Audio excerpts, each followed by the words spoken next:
that, once upon a time, in a bustling little ant village, tucked away under a big oak tree, lived a tiny ant named Nibble Naps.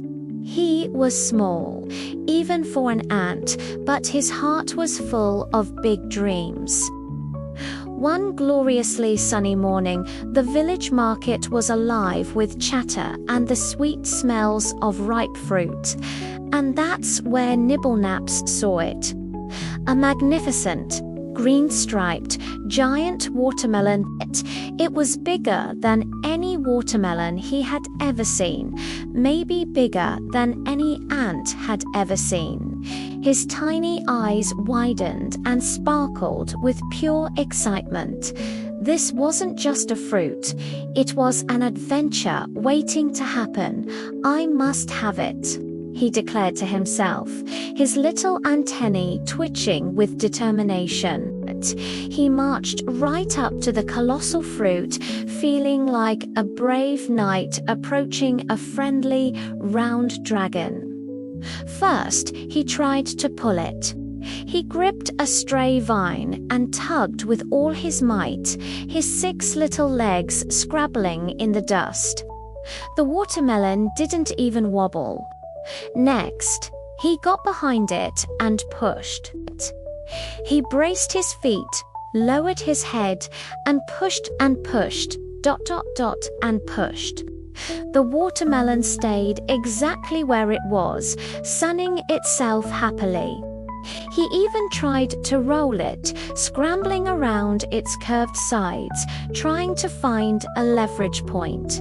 But it was no use. The watermelon was just too big, too round, and too heavy. Soon a small crowd of other ants gathered around, their baskets of berries and seeds temporarily forgotten. They watched Nibble Naps's heroic but fruitless efforts. A few of the bigger ants started to chuckle. "Look at little Nibble Naps." One called out, "He thinks he can move a mountain." Another one giggled and added, "Nibble Naps, that's way too heavy for you. You'll be here until winter." The laughter echoed through the market square. For a moment, Nibble Naps felt a tiny pang of embarrassment. His cheeks felt a little warm.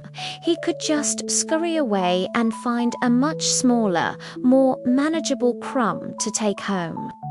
But then a new idea, a much funnier idea, popped into his head. Giving up wasn't nearly as entertaining. He looked at the giant watermelon, not as an obstacle, but as an opportunity, a stage. With a renewed burst of energy, Nibble Naps began to climb. He used the rough green stripes like a ladder, his tiny feet finding purchase where others saw only smooth skin. Up, up, up he went, higher and higher, until he was standing triumphantly on the very top.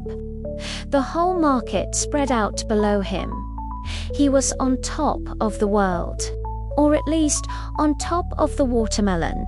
He puffed out his little chest, raised his front legs to the sky, and shouted with all his might, "Look at me! I am the king of the melon mountain." The effect was instantaneous. The giggles from the crowd turned into roars of laughter. Not mean laughter, but joyful, belly-aching laughter. The ants who had been teasing him were now wiping tears of mirth from their eyes. They had never seen anything so ridiculous and so wonderful. Nibble Naps, the tiny ant, had conquered the giant fruit not with strength, but with pure, unadulterated silliness. He danced a little jig on his melon mountain peak, making everyone laugh even harder. After his grand performance, the friendly watermelon seller, an old beetle with kind eyes, came over. He chuckled and, with a sharp leaf, cut a perfect, sweet slice of the watermelon for Nibble Naps. It was still a big slice for a tiny ant, but it was just small enough for him to carry. Nibble Naps proudly hoisted his prize onto his back and paraded it home. The slice was just small enough to share, but big enough to make everyone in his family smile. And that night, as they all enjoyed the juicy red fruit Nibble Naps, learned a very important lesson. Sometimes, it's not about lifting the heaviest weight or achieving the biggest goal. Sometimes, the funniest ideas bring the biggest happiness. Thank you so much for watching our little story today. If you enjoyed Nibble Naps' adventure, don't forget to hit that like button and subscribe to our channel for more tales from the tiny world around us. We'll see you in the next video.